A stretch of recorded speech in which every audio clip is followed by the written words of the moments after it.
Selamat jumpa lagi bersama kami Yante Institut Yayasan Lentera EVAP.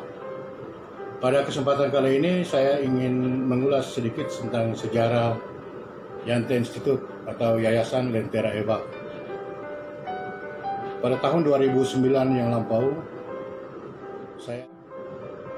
ketika saya datang dari Papua, kemudian kembali ke kampung halaman pada saat itu, saya melihat kondisi sosial ekonomi masyarakat, sehingga ada ide bersama-sama dengan rekan-rekan yang ada di sana membentuk sebuah lembaga untuk bisa mengadvokasi dan mengupayakan partisipasi pembangunan bersama-sama dengan pemerintah daerah.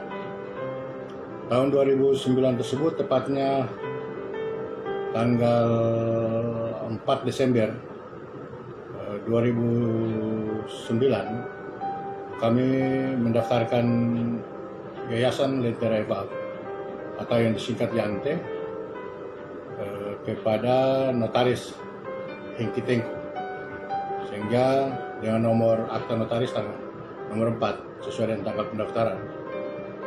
Yayasan Lentera EVAP ini bergerak di bidang sosial kemasyarakatan. Sejak berdirinya, kami memilih nama Yayasan Lentera EVAP, Lentera, lalu kemudian kata EVAP. EVAP itu sendiri adalah bahasa daerah dari Kepulauan Kei, yang berarti Kei, suku Kei itu sendiri. Sehingga dengan mempersingkat namanya Yante. Yante sendiri dalam bahasa Kei itu artinya, kalau di Jawa, di kelompok nasionalis mungkin dikenal dengan sedulur, kurang lebih seperti itulah, sedulur kurang lebih. Dalam aktivitasnya, Yayasan Lentera EVAP yang kita singkat Yante ini melakukan beberapa hal sejak berdirinya 2009 dengan aktivitas sosial kemasyarakatan. Kami pada saat itu juga membentuk beberapa lembaga otonom, diantaranya Koperasi Yante, lalu Koperasi Simpan Pinjam untuk membantu perekonomian rakyat pada saat itu. Lalu juga dibentuk sampai pada untuk kekalangan kelompok mahasiswa yang tidak mampu, kita membentuk rental komputer Yante. Saat itu kami pengadaan 10 unit komputer dan kemudian kita ambil tempat dan kita sewa. Dibuatlah rental komputer dan dikelola oleh adik-adik mahasiswa pada saat itu. Lalu dari Yante ini juga dibentuk Melanesia, Suara Melanesia. Suara Melanesia cetakan ya, karena di situ keterbatasan teknologi sehingga cetakan dengan apa adanya yang memang populer di masyarakat Tual pada saat itu. Aktivitas yang kami lakukan banyak ya, dengan baik itu sifatnya tingkat provinsi Maluku maupun tingkat nasional, seperti pernah kami melakukan seminar pluralisme Maluku dengan menghadirkan Wakil Menteri Agama waktu itu, Profesor Dr. Nazarudin Umar. Lalu untuk bidang pencegahan korupsi dalam rangka penggunaan optimalisasi anggaran daerah, pencegahan korupsi juga kami lakukan penyuluhan pencegahan tindak pidana korupsi bersama-sama dengan fungsional KPK waktu itu Pak Abdullah Mahua yang datang. Itu beberapa kegiatan aktivitas yang kami lakukan, sehingga pada 10 tahun Yayasan Lentera EVAP berkiprah sejak tahun 2009 hingga tahun 2019 yang lalu.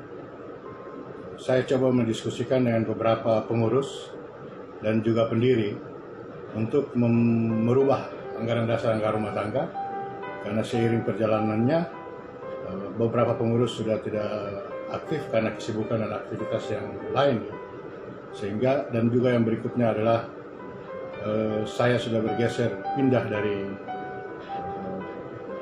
daerah masuk ke Jakarta, sehingga pada tanggal 30 Desember melalui saya sebagai pendiri dari Yayasan Lentera EVAP dan hasil diskusi dengan beberapa pengurus dan pendiri serta pembina pada saat itu, kemudian saya melakukan perubahan anggaran dasar dan anggaran rumah tangga Yayasan Lentera EVAP, dan saya menghubungi teman saya di Jakarta sebagai notaris, dan tanggal 30 Desember itu dilakukan perubahan anggaran dasar dan anggaran rumah tangga, akta notaris dari Yayasan Lentera EVAP.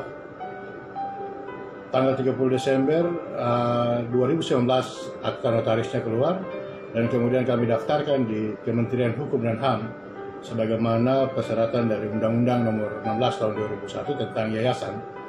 Maka tanggal 2 Januari 2020 keluarlah surat keputusan Kementerian Hukum dan HAM tentang badan hukum dari Yayasan Lentera Evaf. Yayasan Lentera Evaf ini berkantor pusat di Kota Tual, Provinsi Maluku, di Jalan Baldu Hadat, Desa Fiditan, Kota Tual. Dan kemudian kami dengan seiring saya bergeser domisili di Jakarta, sehingga kita sebagaimana amanah dari undang-undang, dari akta notaris yang kita punya, dia berlaku nasional, lalu kemudian kami bentuk perwakilan di Jakarta yang berkantor di Cawang, Jakarta Timur. Dengan semboyan dan misi baru kami, Yante Institute dari Yayasan Lentera Evaf, kemudian atau kami lebih mempopulerkan nama dengan sebutan Yante Institute, yang khusus fokus untuk mengawasi, memonitori, dan berpartisipasi dalam implementasi Undang-Undang Nomor 25 Tahun 2009 tentang pelayanan publik bagi warga negara di Indonesia. Kebijakan pelayanan publik yang kami sebut Justice for Indonesian Service Public, atau penegakan hukum di bidang pelayanan publik bagi warga negara di Indonesia. Demikian, dan terima kasih.